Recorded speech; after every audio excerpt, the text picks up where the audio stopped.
Good day, guys. I am reading from the Belize Constitution, and this is the second video because the first video I just read the intro and all of the arrangements of sections. I read all of this. Took me 20 minutes to read all of this. Can you believe that? But we're gonna start on the beginning. The beginning is the preamble right here. So I'm gonna start here. This is from the 21st of September 1981. Here goes oh no, that's the wrong song. Wait a minute. Okay, so preamble.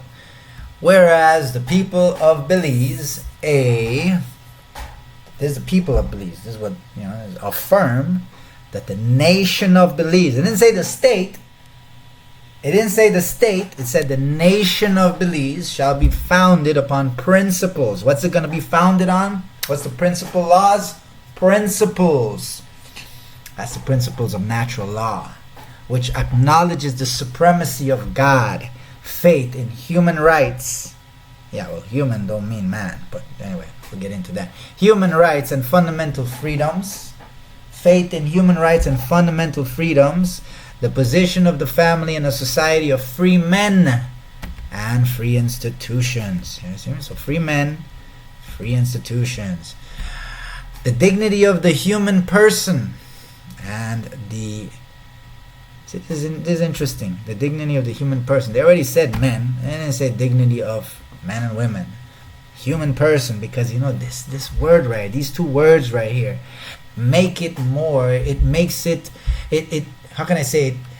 It takes the limitation of just men. Now it goes into institutions, which are persons. Anyway, so the dignity of the human person and the equal and inalienable rights with which all members of the human family are endowed by their creator. I believe that, because human is not man. It is what appears to be man. Human, like a person. As they would just call it man. Endowed by their creator, which is us. Men and women, we create humans. This is an idea, humans. Men and women create humans, and universal creator creates man and women. So it's a hierarchy based on fundamental principles. That's what the principle. That's what it's saying right here. Based on fundamental principles, right? Well, that's a principle, right? Because these right here, these things are entities which we created. We're the gods of that. So B, again, it says here, whereas the people of Belize respect the principles of social justice and therefore believe that the operation of the economic system must result in the material resources of the community being so distributed as to subserve the common good. So what the heck did they just say right here? What did they say? Let's read it again. Whereas the people of Belize respect the principles of social justice, and because we respect it, therefore believe. Now we believe. This is what we're going to believe, right? Because of the principles of social justice, that the operation of the economic system must result in the material resources of the community being so distributed.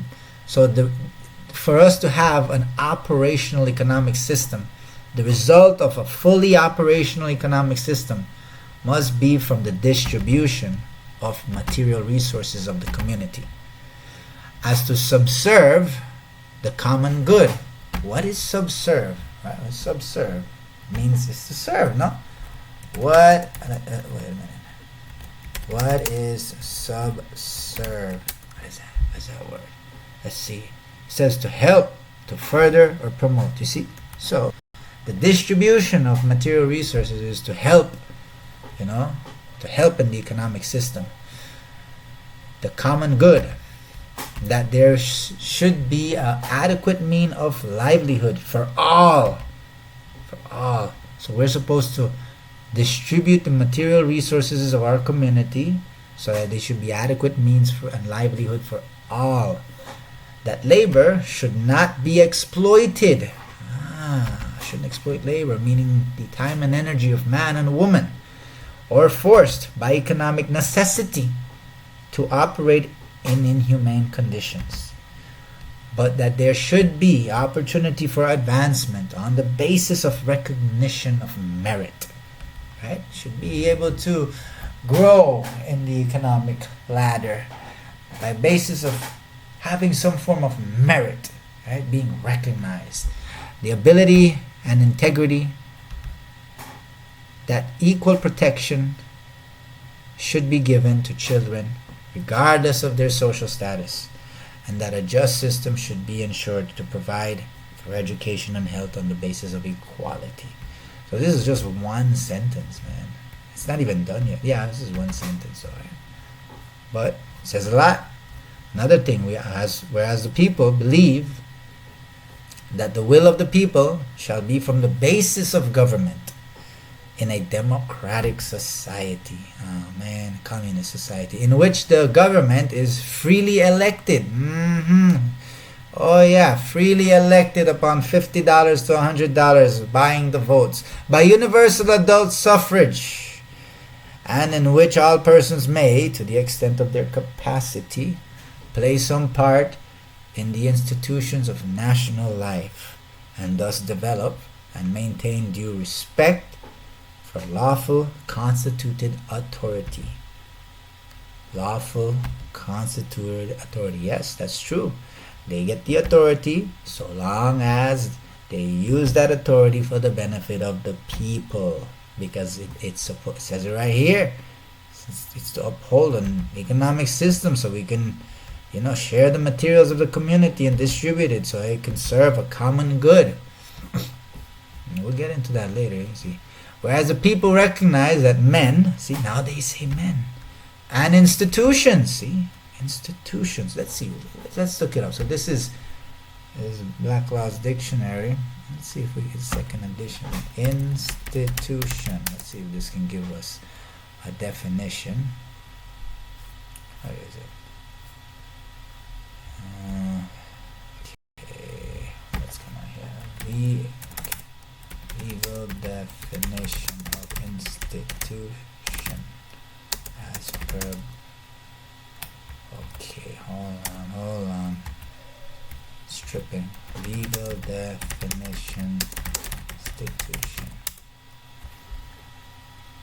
Institution, legal term, means a system of rules that govern specific social action in the context of legal order. An institution can be established and settled by law for the public good, such as an American institution. Right? So, how about, let's talk about political law. You see, political law. So to recognize that men and these man-made things remain free only when freedom is founded upon respect for moral and spiritual values. Look at that, spiritual values. And upon the rule of law. So it's two things right here. It should be found, again, we want to recognize that there's two things here. Men and institutions remain free only when freedom is founded upon the respect for moral and spiritual values and upon the rule of law. So this moral and spiritual values, obviously that falls for men.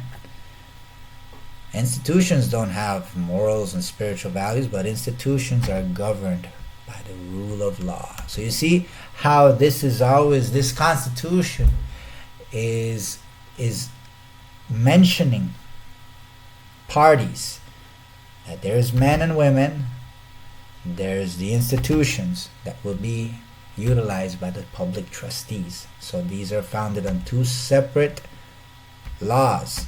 There's moral and spiritual values, which are principles, natural law, and then this is the rule of law. That would be like the laws of a corporation, right? The laws of a organization, the laws of a company, right? So keep that in mind. Whereas the people require policies of state which protect and safeguard the unity, protects the freedom, protects the sovereignty, protects the territorial integrity of Belize. See, the people require that the state protects the sovereignty and integrity of Belize. Where does the institution get the freedom, the sovereignty from? Gets it from the people. So the people are the grantors of freedom and sovereignty to Belize. And the trustees, Belize is the trust, and the trustees are the public trustees of Belize, which eliminate economic and social privilege and disparity among the citizens of Belize. You hear that? This right here is supposed to eliminate economic and social privilege and disparity among the citizens. So everybody's equal, whether by race, ethnicity, color, creed, disability, or sex. Which ensures gender equality, which protects the rights of the individual to life, liberty and basic education, basic health, the right to vote in elections, the right to work, and the pursuit of happiness, which protect the identity. See, identity is supposed to be protected. The dignity and social and cultural values of Belizeans includes Belize's indigenous people, which preserve the right of the individual to the ownership of private property and the right to operate private businesses, which prohibit the exploitation of man or by state. So you heard that? Prohibits the exploitation of man by state. So man gives labor to state. State gives paper money, which is a form of substance, because man is always performing. Man is giving its energy to the state, as long as the state does something of benefit to man. So man is the grantor, the state is the trustee. The trustee, they're holding the rights and benefits of the people, which the people are grantor, beneficiary, and then they're also, their person is grantee. You can say it like that, which is their all caps. Okay, so which ensure a just system of social security and welfare. You see, welfare, what is welfare? You see, you know that welfare system is it's a communist system. You know that, right? Because it's like, okay, let's see. Legal definition of welfare. Okay. So let's see here.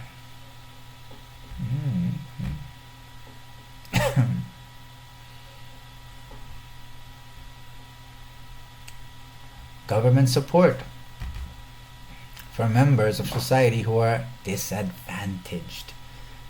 And well, it says that if you can't take care of yourself, the government will support you, and that's the welfare.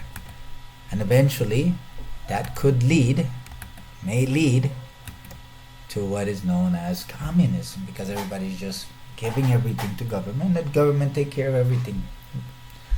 So Social Security is a welfare system. That's why a lot of people in the freedom movement are leaving that Social Security to the side. They're now using it because it gets you into contract and being a dependent of the system, thereby putting you under the laws that govern persons of unsound mind. How about that? Or they call it the incompetent. But anyway, let's get back. Which protect the environment, which promote international peace, security, and cooperation among nations, the establishment of a just and equitable international economic and social order in the world with respect for international law and treaty obligations in the dealings among nations. That's right. Equitable, just and equitable. what's fair, what's just. When you hear equity, this is based on principles, maxims, principles. They're not the legislative laws. No, that's not equity law. Those are different. Codes, statutes. These are founded on principles, but they're not principles. Those are laws for legal entities as well. So whereas the people desire that their society shall reflect and enjoy the above mentioned principles, enjoy the beliefs and needs, and that their constitution should therefore enshrine and make provision for ensuring the achievement of the same in Belize. Now therefore, the following provisions shall have effect as the Belize Constitution. Here we go. Talk about the state and the Constitution. Right? So the state has its own laws. So you can say that the state has their legislative laws, and then there's a constitution, which is the protection of the freedoms between the parties, which are the people of the land. Because there's no gold, there's no silver, so all the resources that are being used right now are papers which represent the labor of people. So in 1933, when the gold was taken out of circulation, people can't go and mine for gold and silver and get themselves some money like that. So that was taken away. But then what was put in its place was the rights of the people, the labor. So the labor of the people, the rights, the freedoms, is given by the people, granted over to the state.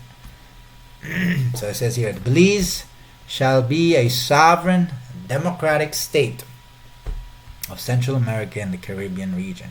This needs to change. This democratic thing right here needs to change. But that's just my opinion. 2. Belize comprises the land and seas areas defined in Schedule 1 of this Constitution, which immediately before Independence Day constituted the colony of Belize. 2. This Constitution is the supreme law of Belize, and if any other law is inconsistent with this Constitution, that other law shall, to the extent of the inconsistency, be void.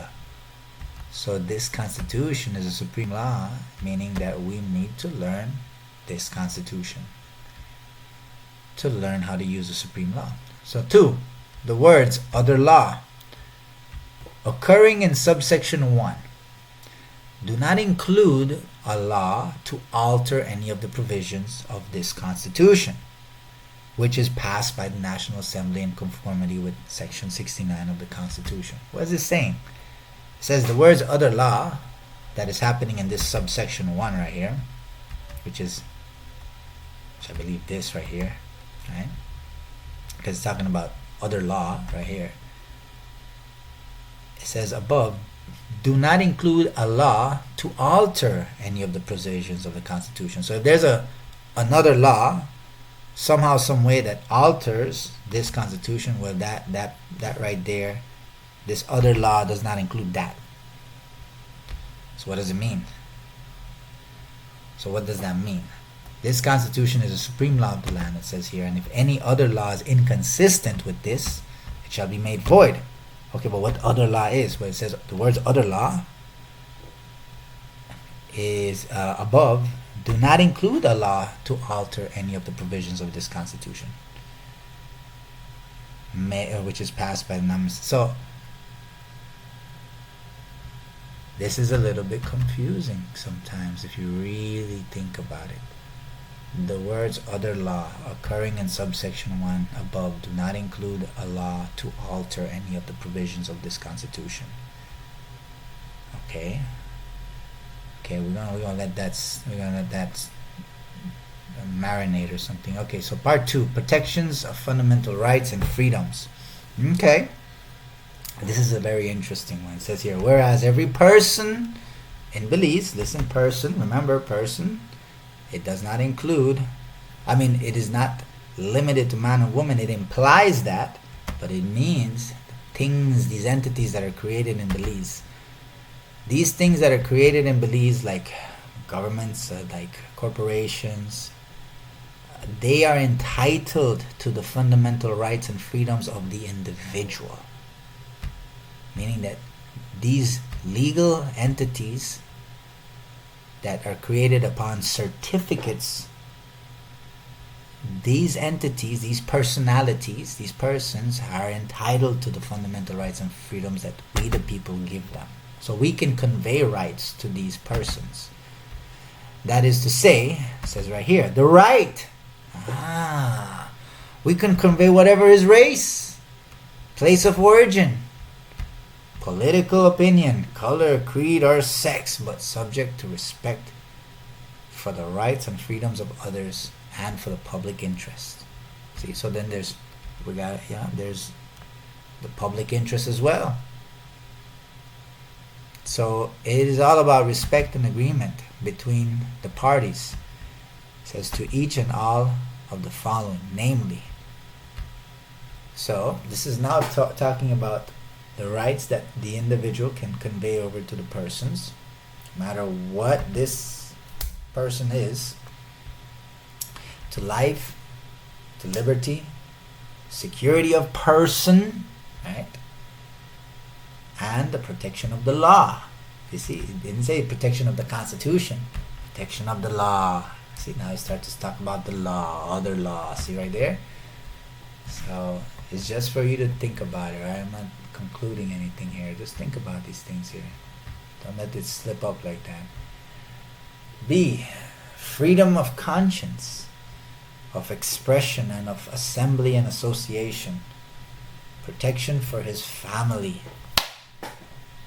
Life. Sorry about that. I just killed a fly. Protection for his family life, his personal privacy, privacy of his home and other property, and recognition of his human dignity, and protection from arbitrary deprivation of property. Isn't that interesting? The provisions of this part shall have effect for the purpose of affording protection to those rights and freedoms. See, protection of these properties right here, subject to such limitations of that protection as are contained in those provisions, being limitations designed to ensure that the enjoyment of said rights and freedoms by any person, again, legal entity, does not prejudice the rights and freedoms of others or the public interest. So, what is happening here? They're establishing how the sovereignty of man is going to be conveyed over to a public domain, where this public domain is going to keep track of all personalities under that domain, so that it can these personalities can then be granted the individual sovereign's rights and freedoms, so that personality could be like a vessel. That person can be a vessel that can be used by the individual, by the man and the woman, in the public domain, where there's public trustees that's going to ensure that the rights of these persons are protected, because it is a natural resource that is being conveyed from man and woman, which is the energy, the time, and the labor. It's being conveyed onto that person's, which is the birth certificate name. Those personalities, those birth certificates are entities that they create, which they control, and they are basically our vehicles and vessels that we use in the public realm, because the public is all commercial, dealing with transactions, dealing with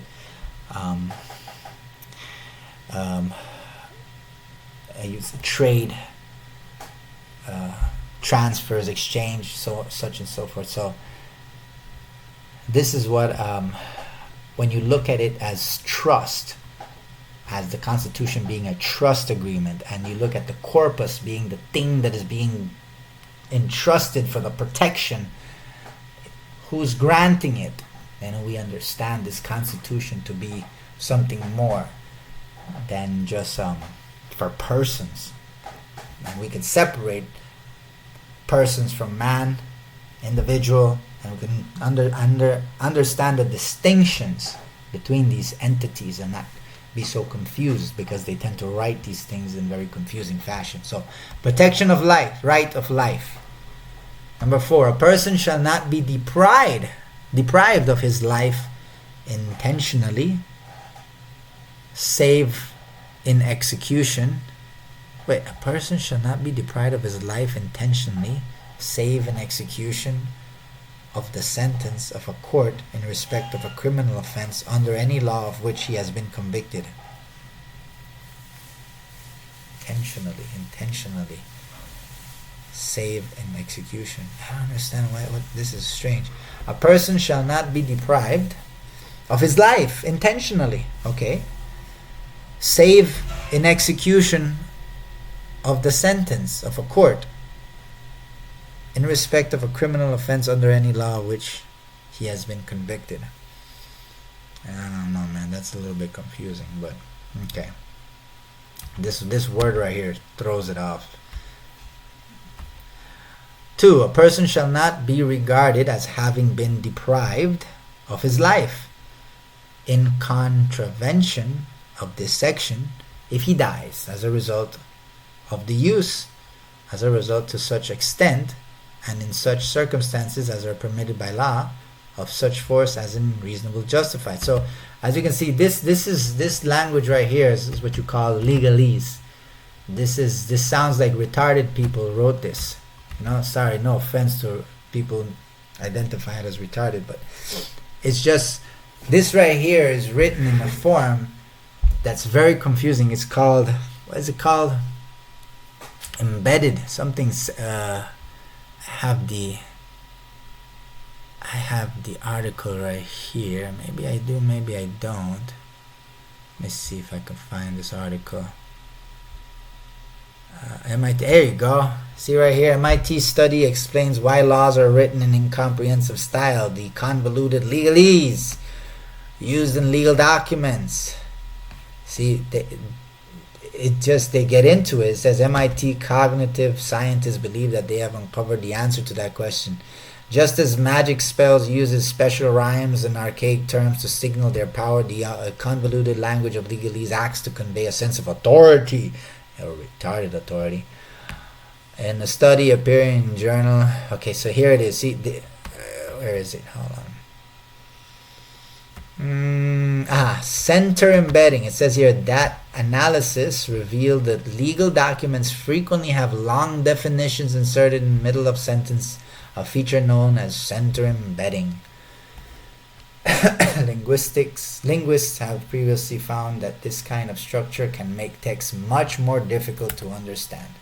So, let's read it again. A person shall not be regarded as having been deprived of his life in contravention of this section.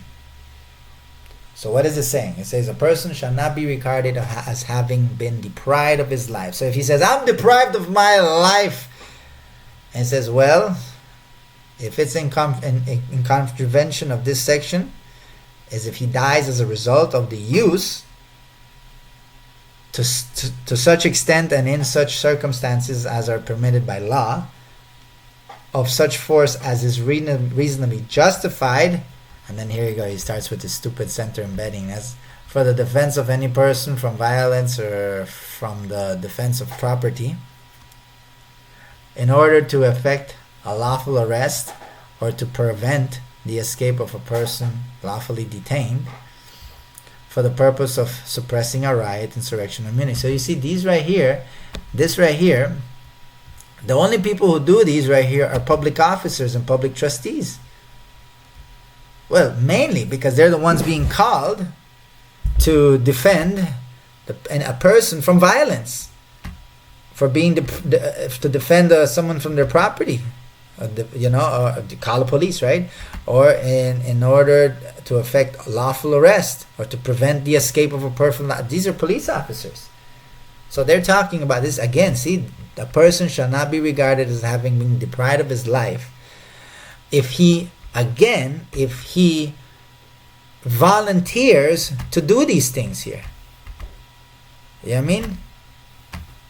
This is not talking about regular men and women. These are talking about the people on, I would say, officer, trustee role, doing their job, right?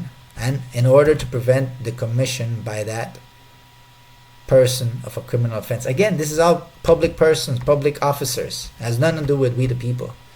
You see? So again, when we look at person, you got to remember, it's not talking about the individual who doesn't work for government, the individual farmer or individual private individual.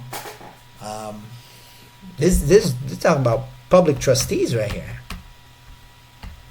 Or if he dies as a result of a lawful act of war, right? So obviously, you know what I mean, again, soldiers. So then this right here was talking protection of life. This is talking about we protect your life, but if you volunteer, you know what I mean, well, that's on you. That makes sense. It makes a lot of sense. But the way they say it is freaking confusing, right? Then it says here, number 5, a person shall not be deprived of his personal liberty, save as may be authorized by law in any of the following cases. Save as may be. Why do they use that term? Why? A person shall not be deprived of his personal liberty, save as may be authorized by law in any of the following cases. That is to say, here we go, right? Then he's going to give that definition, that center embedding again with the legalese to make it confusing.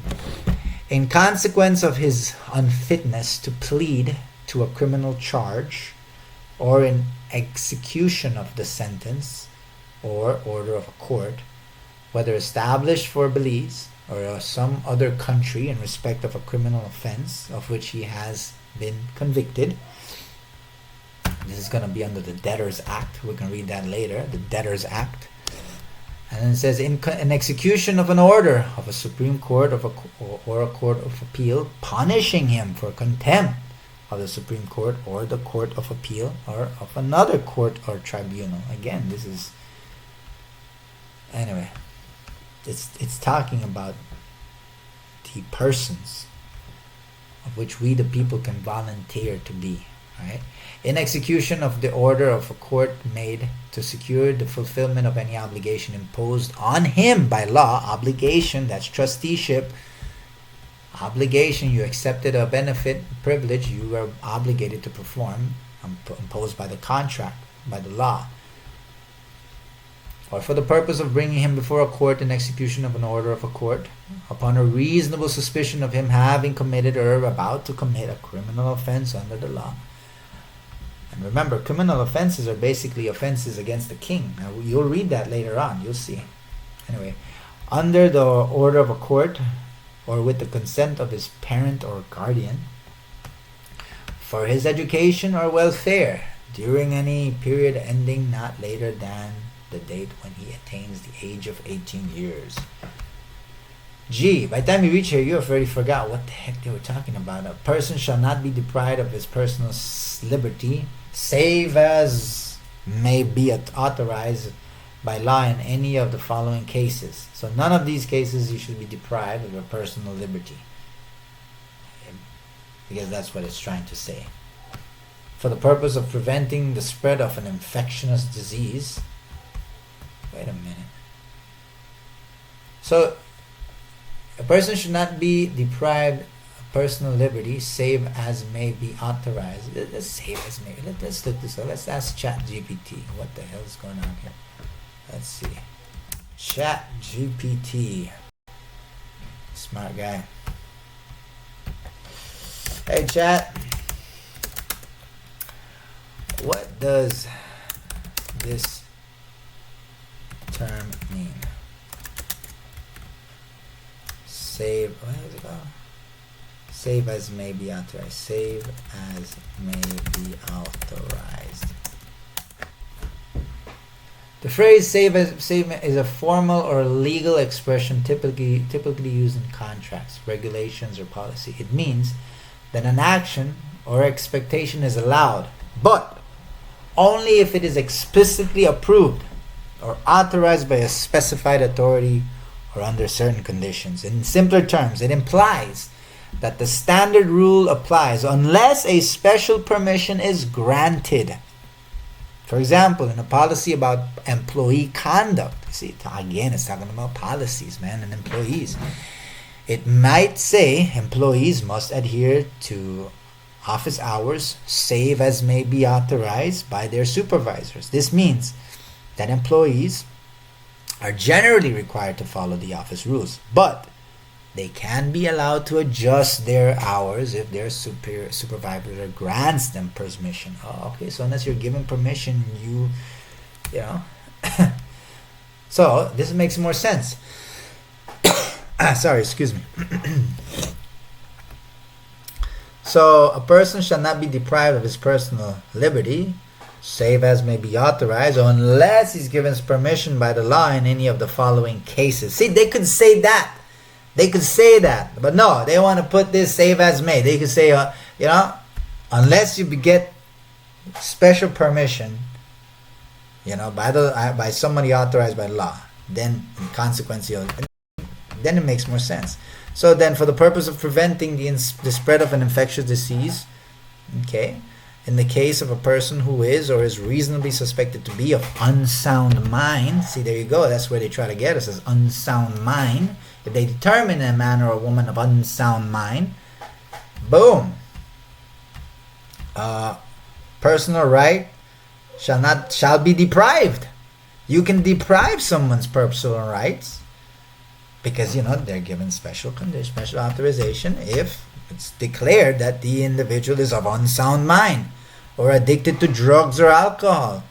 That's what the magistrate does, no? Takes people, declares them unsound mind, sends them to jail, sends them to prison. That's what you call a remand, right?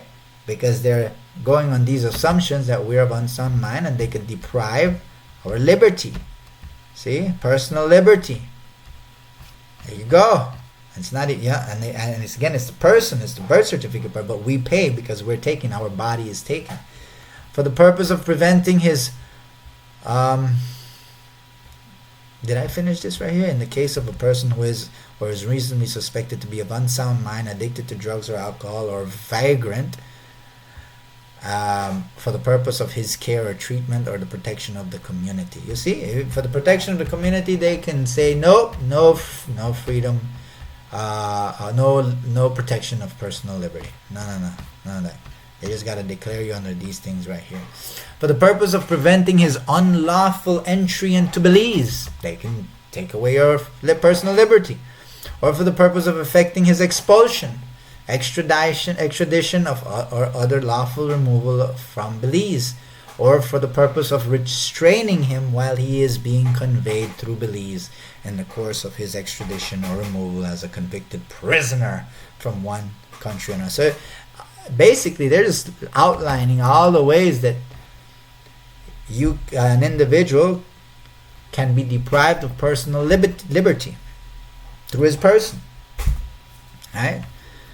To such extent as may be necessary in the execution of a lawful order requiring him to remain within a specified area within Belize, or prohibition from him being within such an area, or to extent as may be reasonably justifiable for the taking of proceeding against him with a view to the making of any such order or relating to such an order after it has been made. There they go with their legalese. Or to such extent as may be reasonably justifiable for restraining him during any visit that he is permitted to make to any part of Belize in which, in consequence of any such order, his presence would be otherwise be unlawful. That's a whole bunch of words that they're just saying. Basically, again, it says they make it so complicated, but it's basically they're saying, unless they gotta move you through Belize, maybe in a prison, maybe in a bus, maybe in a van, maybe on a pickup of a police car, can move you, take away your personal liberty, and they can move you around. Right? Then it says here, any person who is arrested, remember, person who is arrested or detained shall be entitled. Obviously, you can't arrest a bank, you can't arrest a corporation, but you can arrest personalities like public officers. You can arrest them, yeah, they can be arrested. See? But man and woman is separate from this. Until we behave as unsound mind, then there you go, we fall into this category.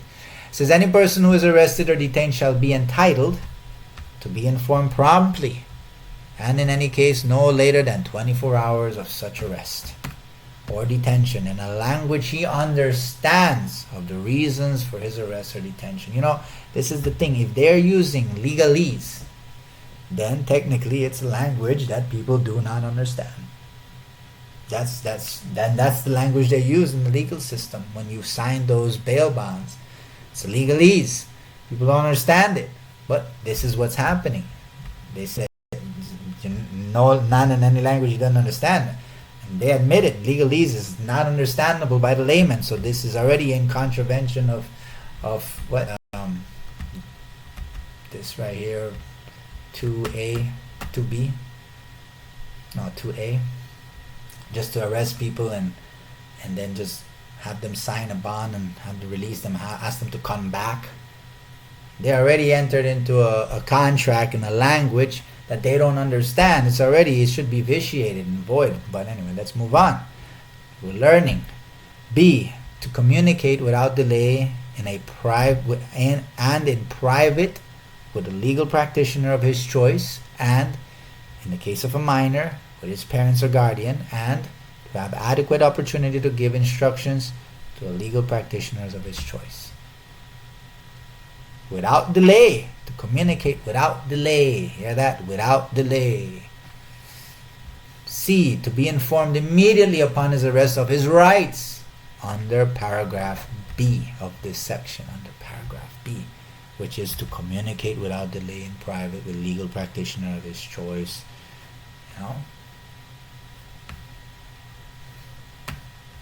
D, to the remedy by way of habeas corpus for determining the validity of his detention.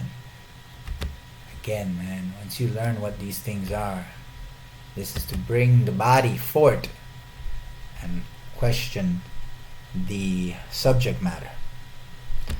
But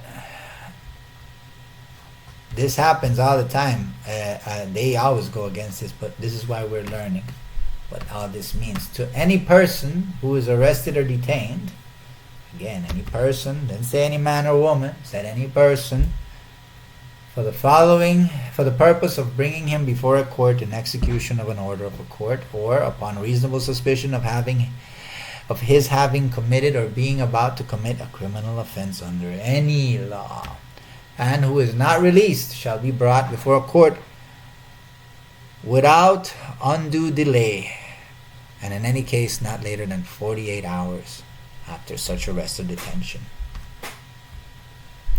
4. Where any person is brought before a court in execution of the order of a court in any proceedings, or upon suspicion of having committed or being about to commit an offense, he shall not be thereafter further held in custody in connection with those proceedings or that offense, save upon the order of the court. Save upon. So we already know that it means unless it gets permission from the court order. Right. If any person arrested or detained as mentioned in subsection 3b, boom, upon any reasonable suspicion of having committed or about to commit a crime of this section is not tried within a reasonable time, then without prejudice to any further proceedings that may be brought against him, he shall, unless he is released, be entitled to bail on reasonable conditions. So everybody's entitled to bail. So you say, hey, Judge, am I not entitled to bail? As per, what is this? Let's see. Sheesh. This is the sections right here, right? 5. So you say, hey, you know, am I not entitled to? Is this 5? Let me see. What section is this? This is section 4. Section 5. Section 5. 2. Oh well, here you go. Actually section 5.3.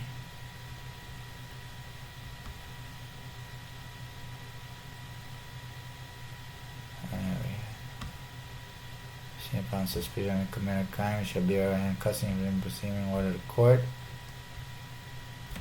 And here we go. Upon arrest, detained. The section tried without reasonable. Okay, so my goodness, you have to mention section 5.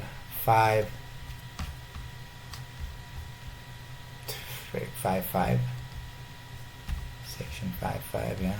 Sheesh, man. Section 5, subsection 5. Tried, reasonable time, when permanent real shall be released under bail. So under the Belize Constitution, section 5, subsection 5, you're entitled to bail. Okay. Any person who is unlawfully arrested or detained by any other person shall be entitled to compensation, therefore, from that other person or from any other person or authority on whose behalf that other person was acting. Provided that no person shall be liable for any act done in the performance of a judicial function for which he would not be liable apart from this subsection.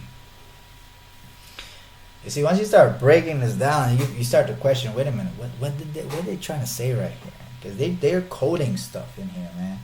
And then the same people taking others to court, they don't even understand this. I think they're just making their own interpretations of this. Or maybe they do understand it, but the people damn sure don't understand what this is saying. But, okay, so I'm going to end it right here. Because this is a lot. This was a lot.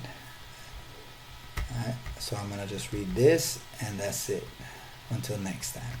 For the purpose of subsection 1A of this section, a person charged before a court with a criminal offense in respect of whom a special verdict has been returned that he was guilty of the act or omission charged, but was insane when he did the act or made the omission, shall be regarded as a person who has been convicted of a criminal offense, and the detention of the person in consequence of such verdict shall be regarded as detention and execution of the order of the court. He's still going to jail.